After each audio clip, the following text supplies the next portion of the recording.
Hi, and thanks so much for joining us on the Sierra Bible Church Sermon of the Week. We hope you enjoy this message by Pastor Nate Levering.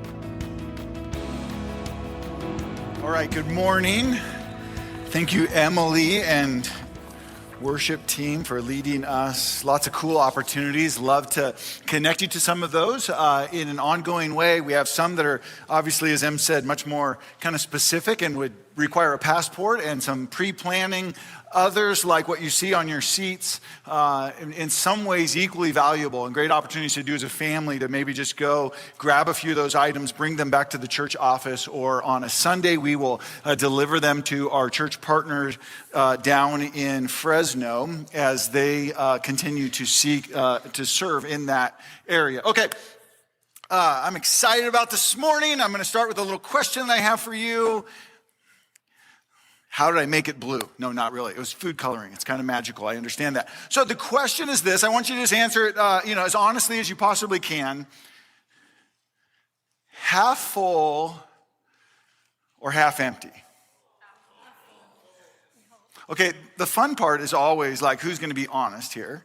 How many of you are half empty guys, or gals? Okay, we got a few. Thank you for being honest. None on this side. So maybe you're just, this is the upside. Like, it's definitely half full. We might ask the question, okay, and fair question, Nate, does it even matter, right? Because like my kids said when we were looking at this and I asked them, they said, it's both, right? It's half full and it's half empty. But perception has a whole lot to do with how we actually live. Because there are a couple scenarios that challenge my sort of natural half fullness. One of them is when someone comes up to me and asks me for a drink. All of a sudden I rethink. Is there enough for me? Is there enough for my family? Is there enough for what I am going to? If Kathy and I are walking around San Francisco, something we love to do and just kind of explore, and we land at one of my favorite places, a Ghirardelli chocolate and dessert heaven, and we get up to the teller, and I ask Kathy, what do you want? And she says, nothing. I'm like, well, that's odd, but I'm all in. So I spend, half a year of my daughter's college tuition on God's grace. And they ask me, how many spoons do I want? I clearly want how many? One. Because Kathy didn't want any. She doesn't need a spoon, but she always says, I need 2 spoons. And I'm generally a half full kind of person, but there are times where right before my eyes, I was thinking about this. I am generally, Kathy's gone. She's visiting her dad this week, so I can say these things. I'm generally a pretty great husband. Right? Jillian lives with me. He's like, yeah, he's a good guy. Lawn's generally mowed. But there are times, some of you are with me, when I'm a jerk and I'm impatient. And for crying out loud, I don't want to put the crock pot away because life's half empty. And our perspective changes. One time is when people maybe ask us for a drink. Another time when my half fullness is challenged is when my neighbors move in and their glass looks more full than my glass. Or when my siblings' glass is more full than my glass. Or when my Instagram friends, and I start thinking, what I used to think was half full is actually starting to feel really half empty. And maybe I need to do something about that. In the business world, language has been put around this, and this language, as we'll see, is in God's word, but I think it's somewhat helpful in thinking through our perspective on kind of the world as a whole, but also on our stuff. And I mean that really specifically probably around our calendars, around our sort of talents and gifts, and then even around sort of our finances and what we have. And the business language, and some of you will resonate with this, is around this idea of that we all kind of see the world either through a scarcity lens or through an abundance lens. And then they kind of help us walk through these things. And you'll see parts of what we believe specifically from the scriptures in this too. But if on the left side, a left column here sort of describes a person that really sees and views the world as half empty, if you will, or from some sense of a scarcity mindset. They basically wake up in the morning and they say, what we have is what we have. Success is kind of a zero-sum game. The pie is always fixed. There's limited resources. So because it's limited and life has lots of opportunities and needs, we've got to do what? We've got to protect what is ours. So we build big walls, pay for tons of insurance, which I'm not against necessarily.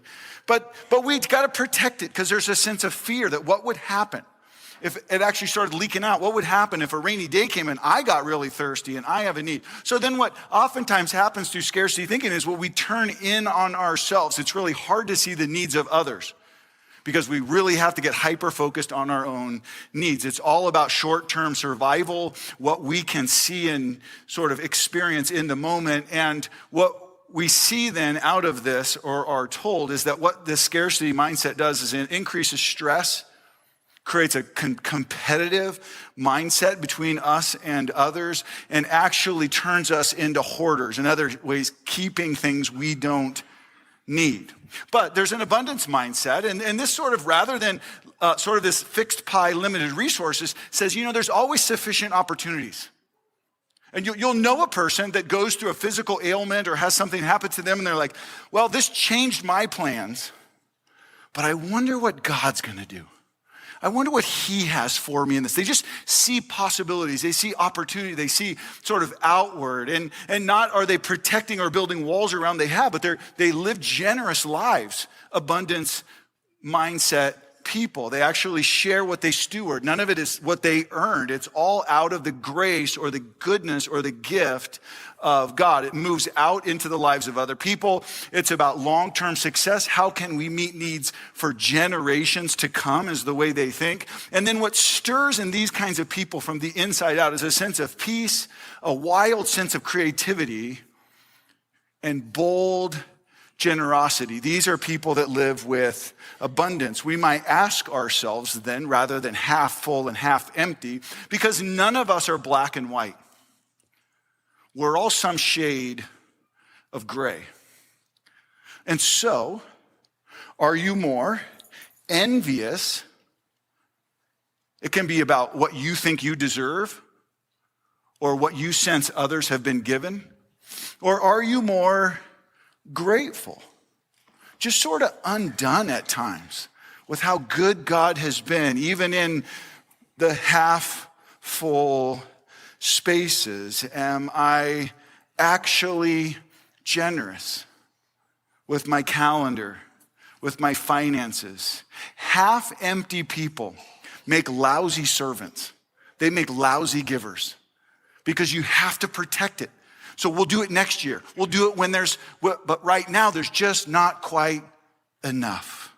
And this is the way we oftentimes think.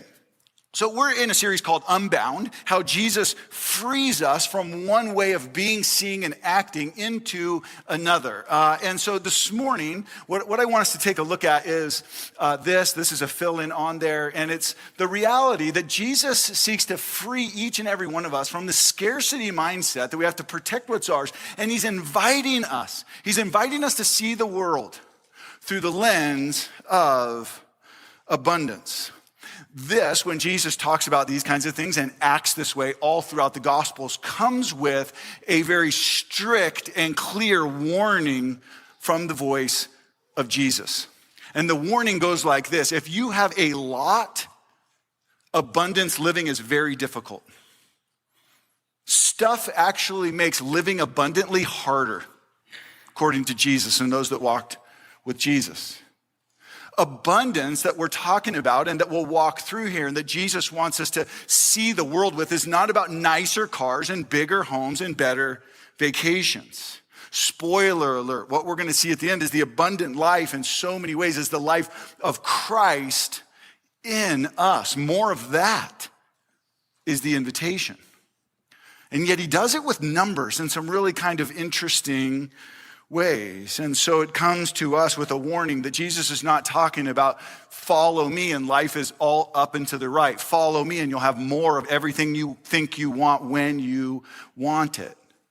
So he warns those of us that might think that way. So what I want us to do is two things. One is look at Jesus from kind of a macro level. And I'm going to argue for a second that Jesus was no good at math. Although Colossians 1 says he created the universe and he's holding it together even now as we speak. And so certainly there's some math involved in that and some physics. But if we get into the nitty gritty of some of Jesus' stories, I mean, come on. If we were there, we're like, can Jesus count? Honestly. How oft did he? So we'll look at from a macro level how Jesus walked people through this idea of scarcity and abundance, trying to break one way of thinking and invite them into his way of thinking. And then we're going to dive into a particular story where he does the same. So let's think about this for a second.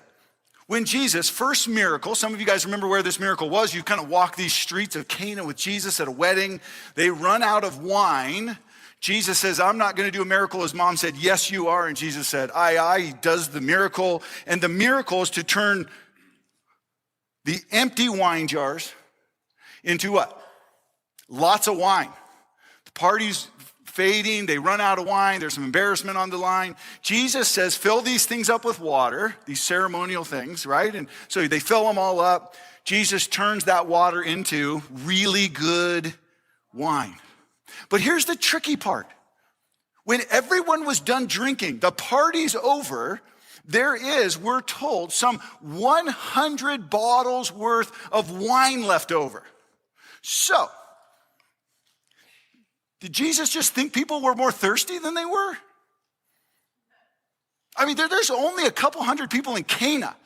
So like that's a bottle every two per people. That's like an excess. Come on, Jesus. Like, what were you thinking? In a story we're going to look at in just a few minutes, when Jesus, to a crowd of maybe upwards of 20,000 men, women, and children, took a small lunch and multiplied it so that everyone was, we're told, like, not just satisfied, but kind of like fattened. You ever been fattened after a meal? You're like, whoa, like, that's going to cover me for a couple. And so not only is everybody fattened that eats one boy's lunch, but we're told that there are 12 basketfuls, leftovers. I don't even know what you do with 12 basketfuls of leftovers in the first century. Certainly don't put it in the refrigerator, but Jesus made leftovers. This is a miracle that he'll do with 5,000 Jewish men and their families. There's another time where there's about 4,000, we're told, Gentile men and women and children. And it's after that miracle that there's 7 basketfuls left over. There's another couple of miracles when Jesus kind of teaches these real fishermen how to fish. And he kind of says things like, hey, throw that net on the other side. Do you remember what happened, especially in the last one? They throw the net over, like, fine, we'll do what you say because whatever. We haven't caught any fish anyway. They throw the thing over. It fills up with fish. Do you remember what happens when they're towing their nets back in? We're told the nets are shredding. It's like, Jesus, come on. Like, you created extra work for it. Couldn't you just fill the nets? But Jesus doesn't just fill nets, according to the story. There's a sense of abundance. There's a way to see and view the world that Jesus is inviting them and us into, where he breaks the nets. Jesus will oftentimes talk about the kingdom of God like a seed. And he actually says when this seed, the kingdom of God, the gospel, takes root in good soil in our lives, in our communities, it actually will produce not one in kind, but some 30, 60, or even 100 in kind. This is the kind of abundance thinking that Jesus is constantly trying to wrap people like you and mine's mind around. Now, I was thinking about seeds and trees a little bit, and so I just went on and Googled this last week. What tree produces the most amount of seeds in its life? And I found out some interesting things, actually kind of a softball by God for preaching, so you're going to get it. But I found out that there's one particular species of tree. It's known as the sort of most invasive tree in North America. It's known, if it lives a long life, to produce one tree, some 50 million seeds.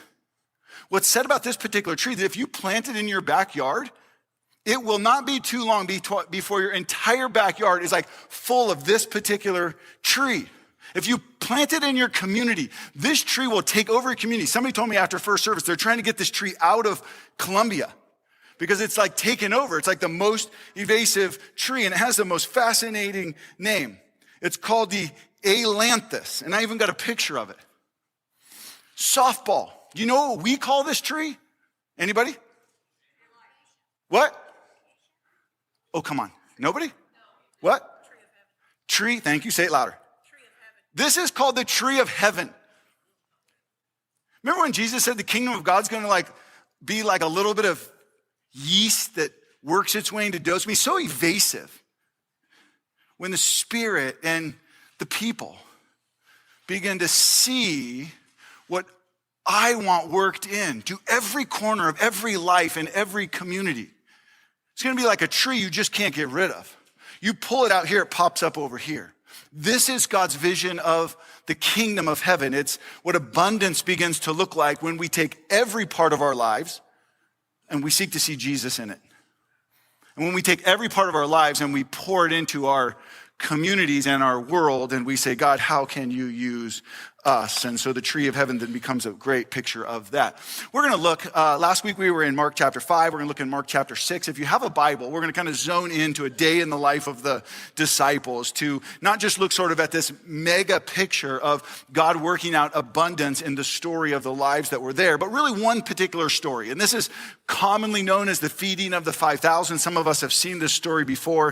It's absolutely brilliant in walking us through what it looks like to sort of reset our mindset, because this is what Jesus is doing with his people. This day in the life of the disciples, like every day, comes in a context. And so the context of this particular section, we're going to pick it up in Mark chapter 6, verse 31, is that Jesus has been with his disciples for some time now. So if you're a disciple, you're kind of walking with Jesus, you're doing some things for Jesus, but it's all pretty close and, it's pretty tight. And then just prior to this, he takes the disciples two at a time, and he's like, you two, you're out, you two, you're out, you're two. And you're like, I hope I get matched up with not Peter. You two, you're out. And so he sends all the disciples out to go on mission for him. And what we're going to see here in verse 31 is when they come back and they start telling those stories. And so if you have your, verse 30, if you have your scriptures opened, let's start in verse 30 of chapter 6. So here's what we're told. We're told that the apostles, those that are just the sent ones like us, the apostles gathered around Jesus. They'd been sent out on mission, and they report to him all they had seen, all they had done and taught. So Jesus sends them out, and then he circles them up, and he's like, how did it go? Tell me what happened. Tell me, where did you see God show up? Tell me, when was it a struggle? When was it amazing? When did you think, oh my goodness, I can't believe it? And so they start sharing these stories. I mean, one of my favorite things in the world is when people that don't know anything about this community of Sierra Bible Church that God is doing here in Tuolumne County, and they just ask me, and I get these scenarios at times where they're like, tell me about your church. And I'm just like, you don't have time. I absolutely love what God is doing in the lives of so many people and places in our church, this incredible grace that God has given us. And so let's just for a minute imagine that somebody said, tell me about your church. There's a couple big rock things that I would say. The first one might be that we have this incredible privilege to be a church that kids actually like to come to. Now, as someone that grew up in a church, that's not every church. And even this morning, my son after first service was like, can I go home and watch TV and do nothing? I'm like, no, go to youth group. None of my friends are going to be there. And I'm like, I'm going to preach and say, we're a church kids love to be at, and my own kid hates being here. But he's got counseling coming in his future anyway, so we're just going to lump it all together. We love this. Just hear, and hear me on this. We want to be healthy. We want to be a place where kids can come and know that they're loved while they love being here, and ultimately that God has them, and this is who Jesus is, and we're just going to pour that into kids. But let me tell you, we also love the fact that there's over 200 And that's the size of some of our elementary schools.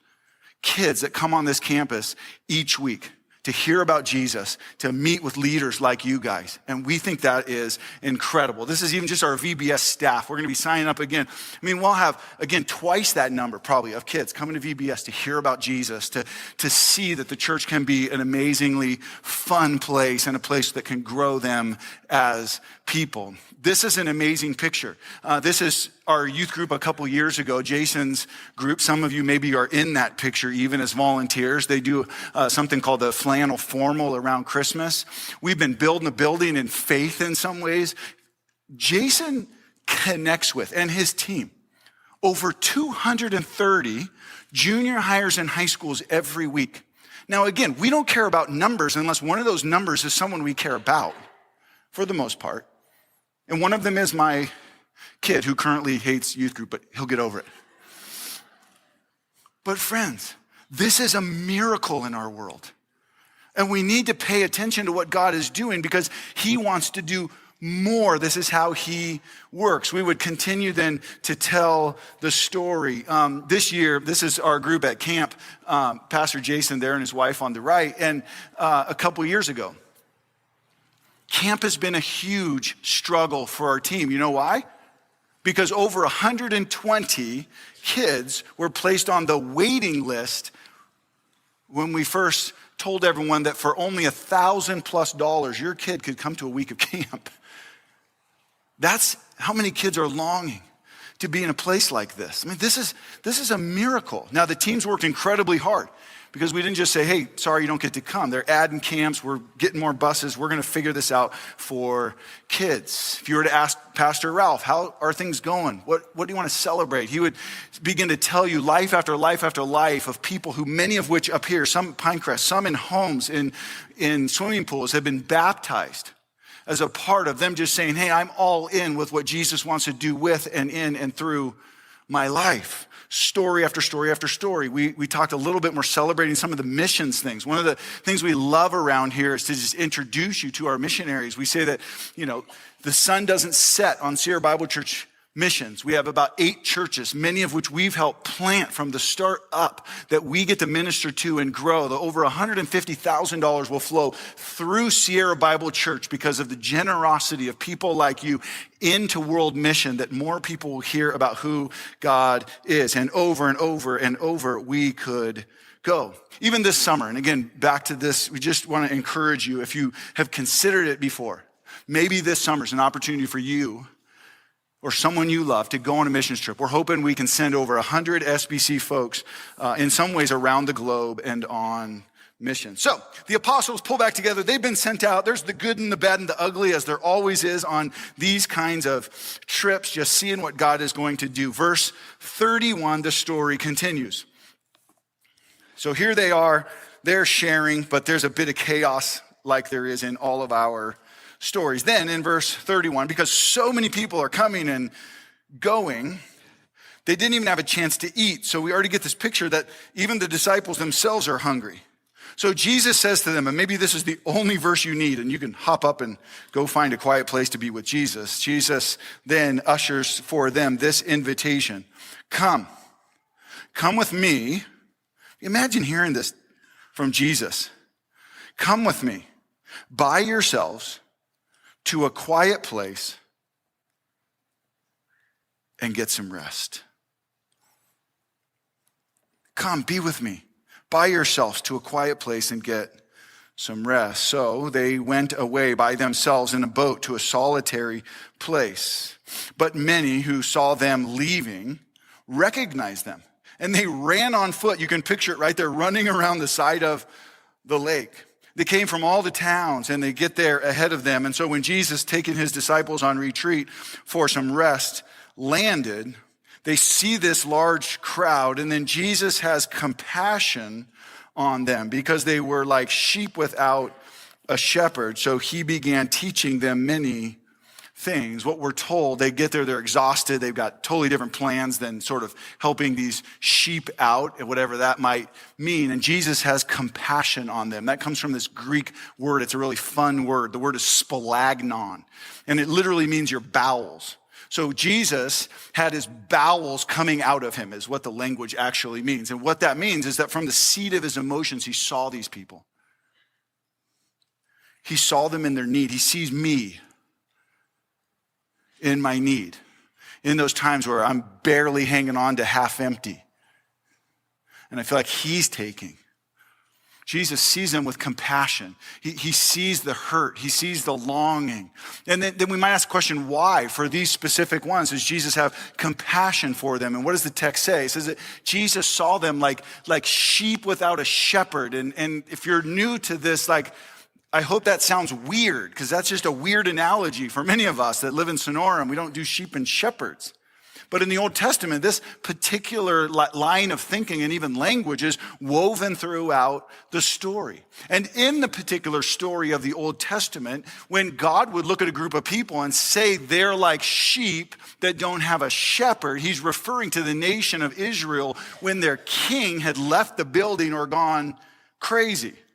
And so the sheep are just wandering around. They're eating on things that aren't good for them. They're probably biting and devouring each other. If you need a picture of that, just imagine for a second that you show up to PE class as a freshman. You're excited to go. You're, going to get good grades, turn it around from junior high school. You got the cool uni on, for me it was gold shorts, I think, and a blue shirt or green shirt, ready to go. And the principal comes in, everyone's lined up and ready to go for the first day of PE. And says, hey, we had to make some budget cuts. So this year for freshman PE, there's no teacher or coach. Just come when you feel like it. And here's some exercises that if you show up, we'd like you to do. How would PE class look in 5 minutes? Full chaos, anarchy, craziness, right? And this is what Jesus sees when he sees these people. And he says it's like sheep without a shepherd. It's like a people without a king. And so he sits them down. He begins to teach. Verse 35, the story starts getting real interesting. Verse 35, by this time, it was late in the day, so the disciples came to him. Because Jesus doesn't really get time, so they had to come to him and tell him some things that he probably was aware of. This is a remote place, they said to Jesus. This is a story that's recorded in Matthew, Mark, Luke, and John. And so if you're wondering who's speaking in those Gospels, it actually tells you, oh, that's Peter, oh, that's Andrew, saying these different things. Mark does not pull into his description these details. The disciples tell him, this is a remote place, Jesus. It's already very late. Obviously, you've lost track of time. You can see the disciples kind of pacing behind Jesus teaching, hearing their stomachs growl. And so they come up with a plan. They share it with Jesus. I don't know if you've ever been here. Verse 36, send the people away so that we can go to so that they can go to the surrounding countryside and villages and buy something to eat. And then verse 37, at least the first part of it, if you have your own scriptures open, I invite you, if you haven't already underlined these next few words, to underline these, because Jesus looks back at them and answers their plan with his plan. And here's his plan. You give them something to eat.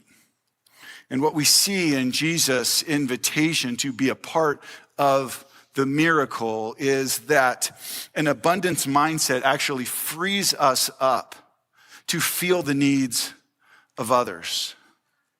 The scarcity mindset is concerned with its own stuff, its own self-preservation. The abundance mindset begins to ask questions of others. How can we help? What might God want to do? And when I was thinking about this week, I was thinking about the first few times I sort of really resonated with this truth.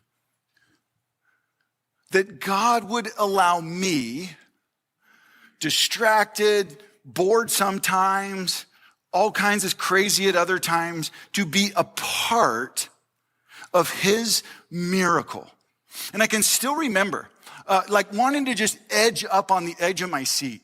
And I can still remember thinking to myself, God, I don't know why you would think that way, but if you could use me, if you could use what I've got, if there's a chance that this story isn't just an ancient story, but it's a story about the passions and gifts and craziness of me. Man, I want a part. I want to see it. I want to be an active participant, God, in what you have. What you're going to see in this miracle, many of you have seen this before, I understand that, is that Jesus doesn't hand out a single piece of bread. That this isn't Jesus doing a miracle because the disciples couldn't.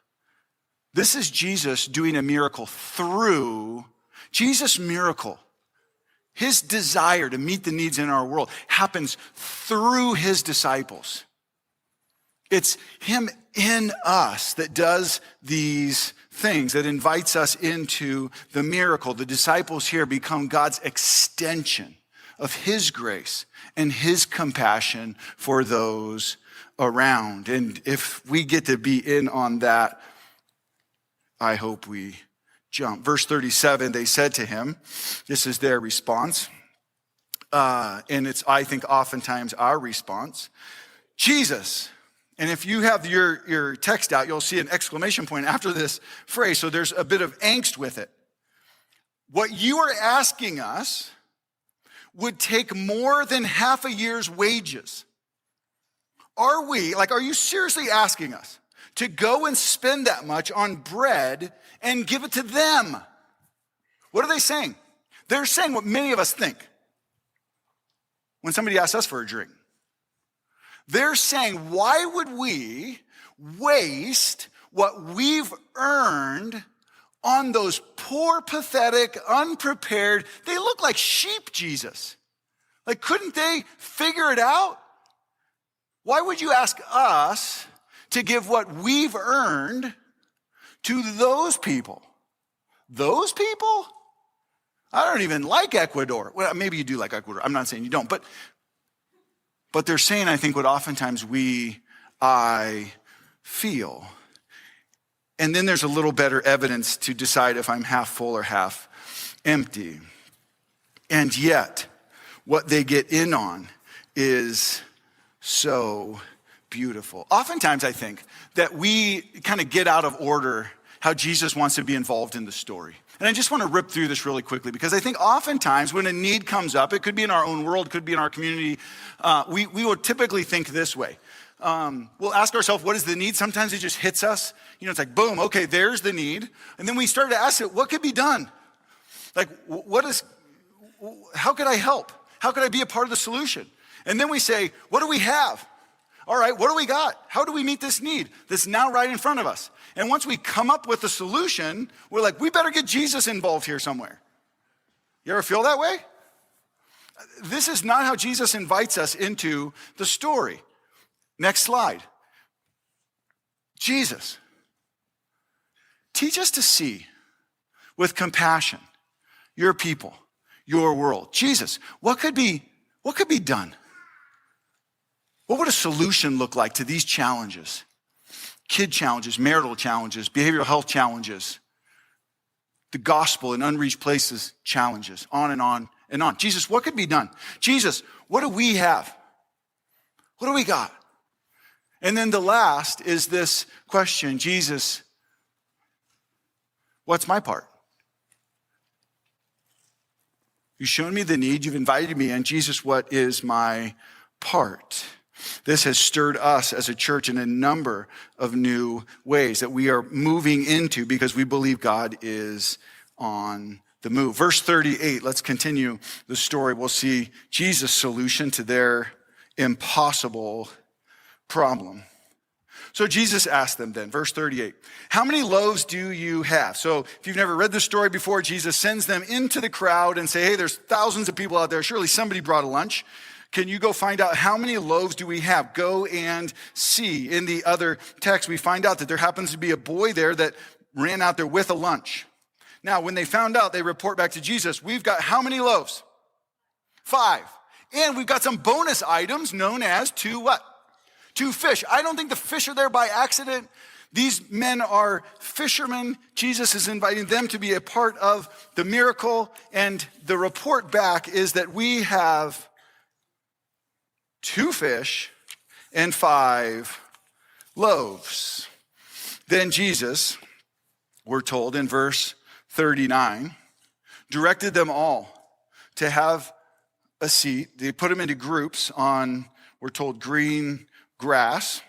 So they sit down in groups of hundreds and fifties. Jesus then takes the 5 loaves. And some of you may be familiar with this language. There's sort of a 4-fold picture of what communion looks like. And so over and over in the scriptures, we get this picture of taking, giving thanks, breaking, and giving it away. And this is another one of those places. Jesus takes the 5 loaves and 2 fish.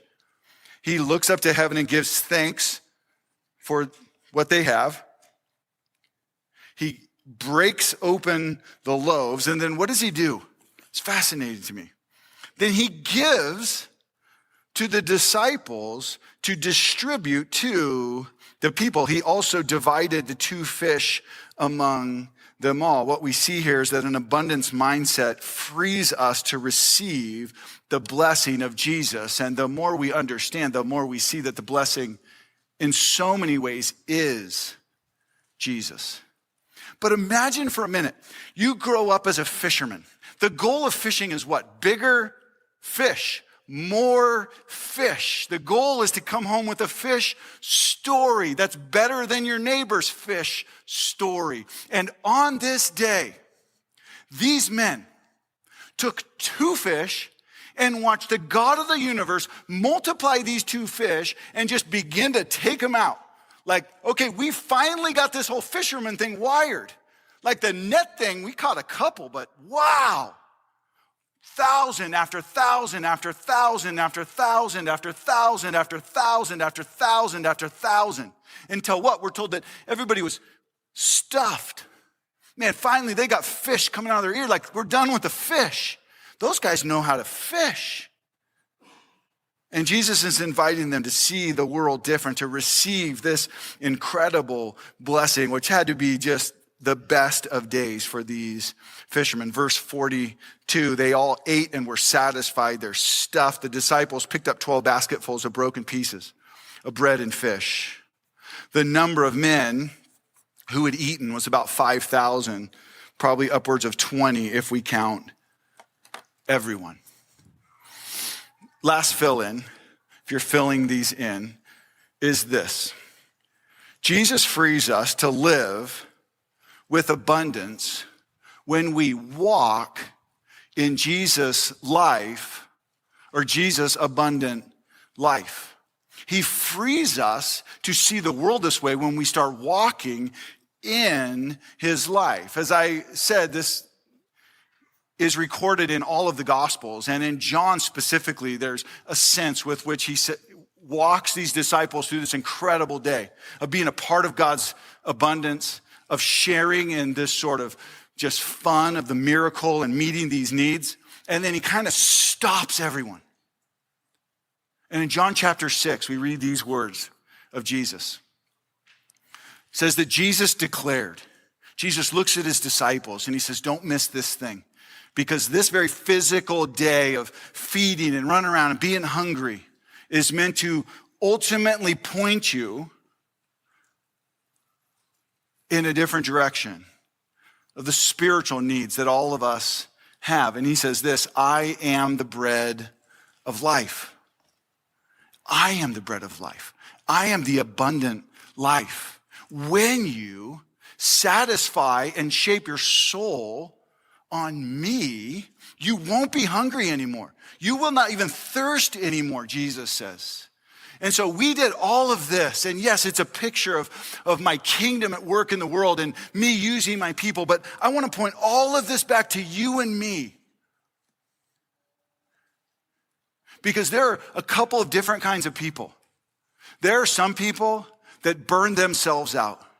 Boy, they give too much. They serve too much. There are other people that seem to just burn themselves up. Not out, up. Bigger, brighter, more. They're just full. And I ask myself, what's the difference? And the difference, Jesus seems to point us, is what's feeding them? Are they serving, giving, sacrificing because they need to check it off a list so they rank a little higher in the kingdom of God? Or are they beginning to see the world as one who is sustained on the person of work of Jesus for them? And that is so big and so great that they begin to see the world through those eyes. They begin to see the needs for what they are. And they begin to take what at times little they have and scoot up on the edge of their seat and say, God, if you could do something.